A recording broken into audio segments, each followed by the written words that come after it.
Hello everyone, welcome to civil society. Friends, हम इस video में बात करने वाले हैं जो न्यू एजुकेशन पॉलिसी आई है उसके बारे में। जो अभी सरकार ने निर्णय लिया है कि 6% वो जीडीपी का खर्च करेंगे एजुकेशन पर, जो एक बहुत बड़ा मूव है और हमारे देश के लिए काफ़ी अच्छा मूव है। जो पहले जो 2.5% खर्च होता था एजुकेशन पर, वो इनएडिक्वेट था। तो उसके लिए जो भारत का जो डेवलपमेंट करना है उसके लिए एक बहुत बड़ा मूव माना जा रहा है और वैसे हैवी। इसमें बात करेंगे कि क्या क्या इसमें मेजर चेंज किए गए हैं न्यू एजुकेशन पॉलिसी में और क्या क्या इससे फ़ायदा होने वाला है हमारे देश को और अभी तक क्यों अप्लाई नहीं किया गया था। इस सब के बारे में डिस्कस करने वाले हैं। जो 2017-18 का जो फाइनेंशियल ईयर है इकोनॉमिक सर्वे का, तो उसमें 2.5% की बात की गई है कि अभी तक 2.5% खर्च किया गया है जीडीपी का, जो 2017 और 18 का जो इकोनॉमिक सर्वे है उसमें। और इसमें बात ये भी की गई है कि जो एजुकेशन है वो हमारी जनसंख्या के हिसाब से बहुत ही कम जीडीपी का खर्च किया गया है अभी तक 2.5%, जो बहुत ही कम अमाउंट है as compare to another countries. अगर हम देखें फिनलैंड, किर्गिस्तान और जो भूटान वगैरह ये देश हैं, ये मोर देन 6%, 7% खर्च करते हैं। अगर भूटान की बात करें 7.5% खर्च करता है एजुकेशन पर। और फिनलैंड जो दुनिया का सबसे अच्छा एजुकेशन सिस्टम में आता है, तो उसमें से एक ये भी रीजन है उसका कि वो अपनी जीडीपी का 7% खर्च करता है अपने एजुकेशन पर। फिनलैंड वगैरह ये बहुत अच्छे एजुकेशन सिस्टमों में आते हैं। तो किसी भी देश को डेवलप होने के लिए उसकी अगर एजुकेशन इंफ्रास्ट्रक्चर अच्छा नहीं होगा तो उस देश का डेवलपमेंट होना बहुत मुश्किल हो जाता है। इसी कारण से ये फिनलैंड वगैरह जो देश हैं वो हमेशा से डेवलप रहे हैं, क्योंकि उन्होंने अपना एजुकेशन का जो इंफ्रास्ट्रक्चर है वो काफ़ी मजबूत रखा है। लेकिन हमारे देश की बात करें वो 2.5% पर ही रह गया है, कभी भी 6% तक पहुंचा नहीं है अभी तक। और अभी तक 3 एजुकेशन पॉलिसी बन चुकी है। जो पहले बनी थी 1980, जो 1968 है, और 1986 में सेकंड बनी थी, और 1992 में वो थर्ड बनी थी। जो 1986 और 1992 है उसमें कोई ज़्यादा डिफरेंस नहीं था, वो सिमिलर ही थी, राइट। तो इस सब में अब इस सब को देखते हुए इसमें क्या क्या जो बदलाव करने थे, और जो 1968 है उसमें कोठारी कमीशन ने ये रिकमेंडेशन दी थी कि अगर देश 6% खर्च करेगा तभी हमारे देश का जो डेवलपमेंट है एक अच्छा डेवलपमेंट हो पाएगा हमारे देश का, नहीं तो देश पीछे रह जाएगा, राइट। तो इसमें कोठारी कमीशन ने ये रिकमेंडेशन दी थी और अभी तक ये अप्लाई नहीं किया गया था। और इसके मेजर बहुत सारे कारण थे, एक ऐसा नहीं था कि सरकार खर्च नहीं करना चाह रही थी। उसका ये भी कारण था कि जो हमारे जो नेबरिंग कंट्री हैं वो उनका एक तो जो हमारे सिक्योरिटी, नेशनल सिक्योरिटी के ऊपर ज़्यादा खर्च होता रहा। और जो भी जो फाइनेंशियल जो इकोनॉमिक कंडीशन थी उससे उससे को वो भी बहुत मेजर बड़े चैलेंज थे। तो ये सब के कारण इसमें फिजिबिलिटी करना बहुत मुश्किल था, right.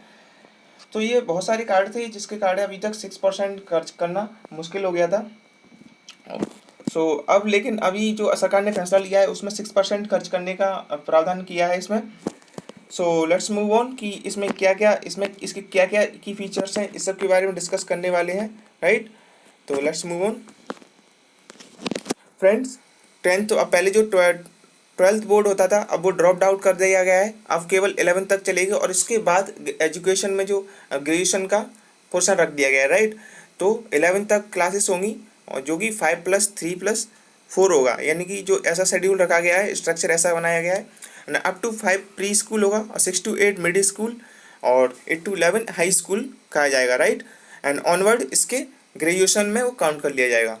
Any degree will be 4 years की होगी, 24 डिग्री होगी। And 6th standard onward vocational course available होंगे उनके लिए। और अगर 8 to 12th का जो स्टूडेंट है अब वो अपना सब्जेक्ट चूज कर सकता है, राइट।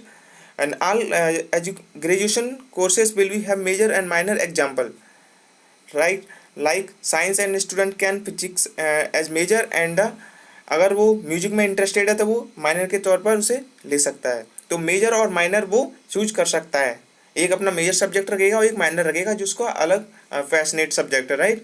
तो इसमें ये बदलाव किए गए हैं नई एजुकेशन पॉलिसी में। And all higher education will be governed by the only one authority, एक ही अथॉरिटी के द्वारा गवर्न किए जाएंगे। और यूजीसी है और एआईसीटी है उसको एक ही में मर्ज किया जाएगा, right. and all university, government, private, open, deemed, vocational, etc. Will we have the same grading and other rules.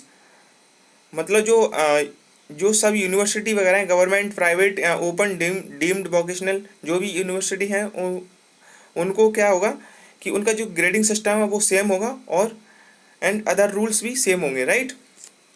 तो ये नई एजुकेशन पॉलिसी में बदलाव किए गए हैं। एंड न्यू टीचर्स ट्रेनिंग के लिए जो टीचर्स की भी ट्रेनिंग वैसे होते रहते थे, पहले भी एग्जाम होते रहते थे, लेकिन अब उनके लिए एक न्यू जो टीचर की ट्रेनिंग के लिए बोर्ड बना दिया गया है जाएगा आगे, जिसके द्वारा टीचर्स को ट्रेनिंग दी जाएगी कैसे पढ़ाना है, कैसे जो नॉलेज है वो बच्चों तक डिलीवर करना है अकॉर्डिंग टू उनकी एज और कौन सी क्लास में है, उसी के हिसाब से उनको कैसे नॉलेज डिलीवर करना है उन बच्चों को। तो ये सब टीचर को अच्छा बेटरमेंट बनाने के लिए, उनको एजाइल बनाने के लिए, कंडीशन के हिसाब से बच्चे कैसे हैं कुछ एरिया के, तो उसी के हिसाब से टीचरों को ट्रेनिंग दी जाएगी, राइट। तो ये नया बदलाव किया गया है। फ्रेंड्स, जो नया एजुकेशन सिस्टम है उसमें ये भी बदलाव किया गया है कि जो पेरेंट्स होते हैं उनको भी ट्रेनिंग दी जाएगी गवर्नमेंट द्वारा कि जो बच्चे हैं उनके घर पर उनको वो अप टू 3 इयर्स उनको ट्रेन किया जाए, और जो 3 to 6 हैं उनको भी ट्रेन करने के लिए ट्रेनिंग देगी जो गवर्नमेंट है पेरेंट्स को। और multi entry and exit, any courses, किसी भी कोर्सेज में मल्टी एंट्री भी कर सकते हैं और उसमें से एग्जिट भी कर सकते हैं। ये नया फीचर्स है इस पॉलिसी का।